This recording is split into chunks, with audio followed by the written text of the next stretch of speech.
우리가 인공호흡 수술에 대해서는 한번 우리가 좀 이런 거는 이제 많은 분들이 요즘에는 옛날에는 뭐 그런 이름 자체도 뭐 다 생소하지만 요즘에는 환자들이 스스로가 이제 자기가 난청이 있거나 가족 중에 그런 청각장애가 좀 있거나 그러면은 요즘은 워낙 정보들이 많이 들어오니까 환자들이 아예 인공호흡 수술을 되게 먼저 얘기를 하고 그렇게 하는데, 그러니까 이제 인공호흡 수술이라는 거는 사실은 획기적인 수술이고요. 우리 몸에서 인간이 갖고 있는 그 오감이라 그러잖아요. 그런 감각, 그런 그 기능들 중에 그래도 유일하게 청각이 만약에 내가 잃어버렸을 때 그걸 대체할 수 있는 그런 방법이 이제 만들어진 거죠.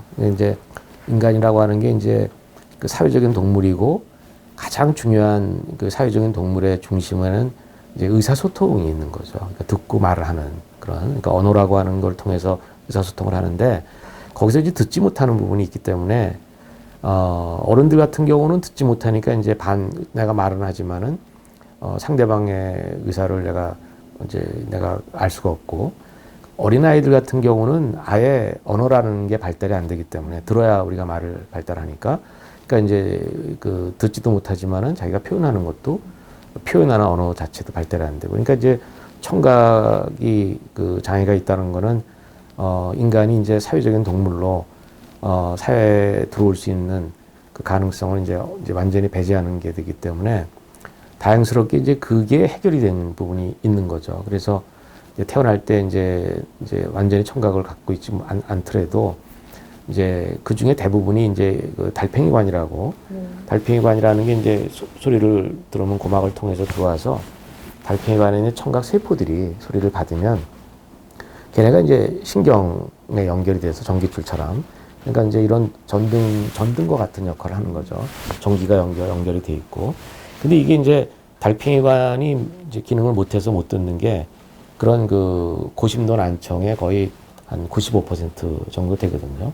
그래서 이제 이 달팽이관을 그러면은 대체할 수 있는 그런 이제 달팽이관이 딱 달팽이관처럼 생겨가지고 거기다 이제 피아노 건반이 이제 줄이 이렇게 연결되어 있지 않습니까? 긴 줄부터 짧은 줄. 그래서 도레미파솔라시도 이렇게 소리가 나오는 것처럼 달팽이관이 딱 주파수별로 그렇게 돼 있어요. 그래서 거기다가 그러면은 이제 피아노 줄같이 돼 있으니까 거기다가 이제 전선을 삽입해서 그 주파수별로 소리를 할당을 해서 하면은 듣지 않겠나 해가지고, 그게 이제 1970년대 말부터 이제 아주 초보적인 그런 임상적인 시도가 이루어졌죠.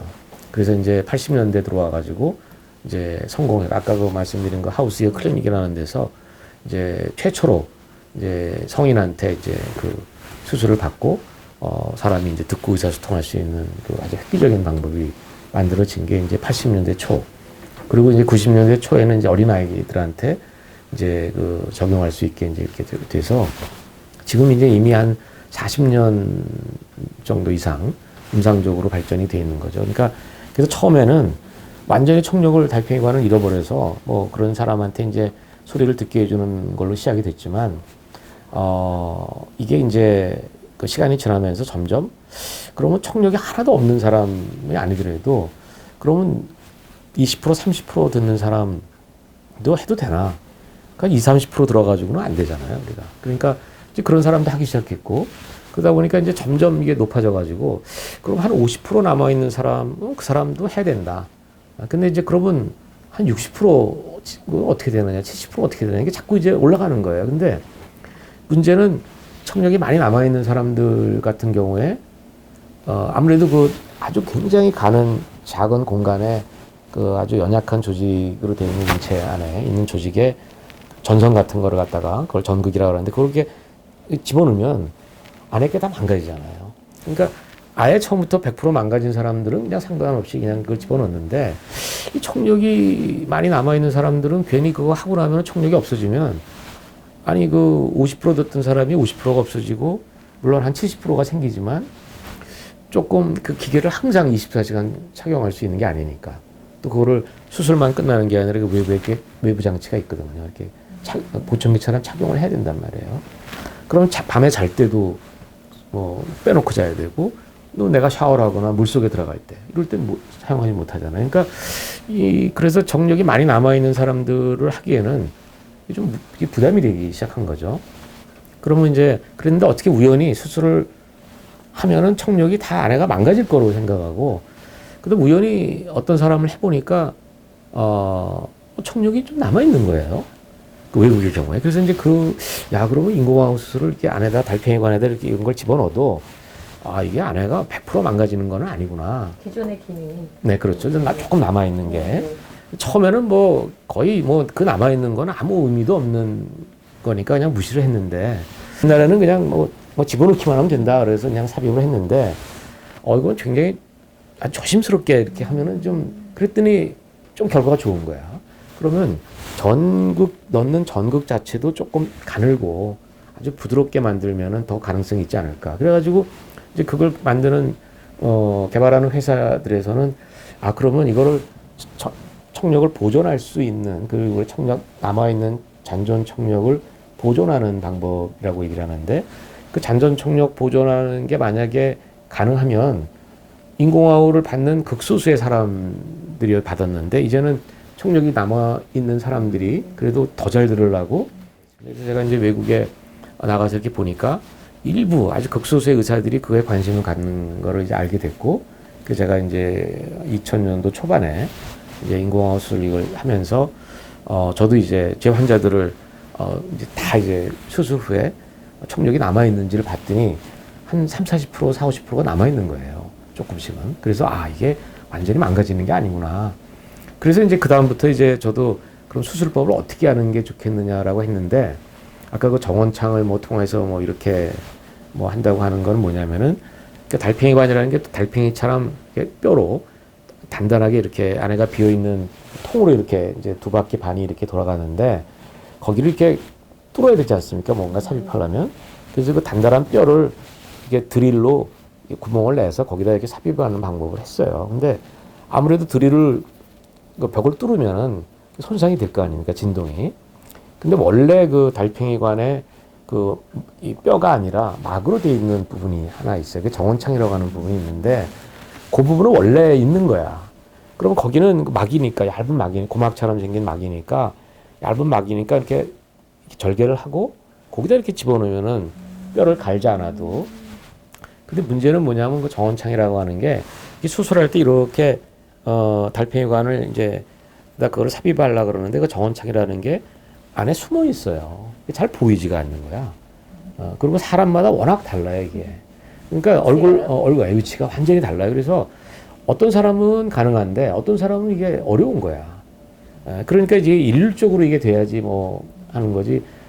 들어가 봐야 하는데, 어떤 사람이 어떻게 생긴지를 모르는데 청력이 많이 남아있는 사람을 내가 수술해도 되겠습니까? 라고 하면은, 당신은 들어가 봐야 안에 어떻게 생겼는지.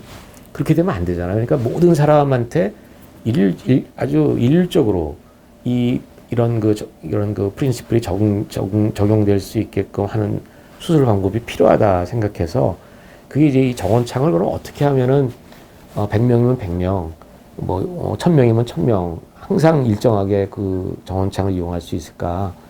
왜냐하면 정원창을 통해서 넣으면 확실히 청력을 보존할 수 있다라고 하는 거는 이제 저희가 알게 된 거예요.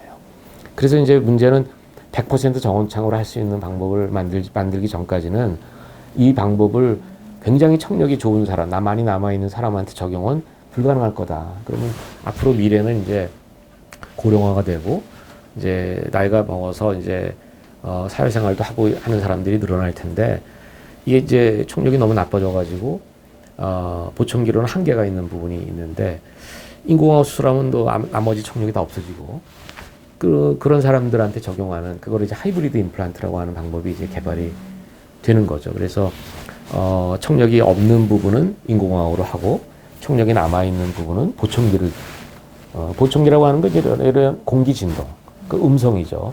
음성을 듣는 거고, 이렇게 하면 이게 진동이 가지 않습니까? 공기가 없으면은 소리가 안 들어가죠. 그런 공기 진동을 통해서 듣는 게 이제 보청기로 듣는 거라면, 이거는 전기적인 자극으로 하는 거니까. 그래서 두 가지 방식이죠. 우리가 전기차와 기름을 하이브리드 카가 있는 것처럼 듣는 방식도 공기 진동으로 듣는 방식과 이제 전기적인 자극을 하는 그게 이제 하이브리드 임플란트라고 하는 개념인데 그거는 청력이 많이 남아 있는 사람들이 이제 이런 방식을 하는 거고 그거는 굉장히 이제 대상자가 늘어나는 겁니다. 그래서 예를 들어서 나이가 들어서 이제 노화성 난청이라 그러는데 노화성 난청의 특징은 뭐냐면은 우리가 피아노 건반 이렇게 있으면 낮은 음은 잘 듣고 저음은 이 소프라노에 해당되는 높은 고음 쪽은 못 들어요. 그렇기 때문에 그러면 이 부분은 인공호흡으로 듣고 이 부분은 자연적인 공기 진동으로 듣게 되고 이렇게 두 가지로 이제 하는 방식을 사용하면 정말 많은 사람들이 이제 이게 사각지대였거든.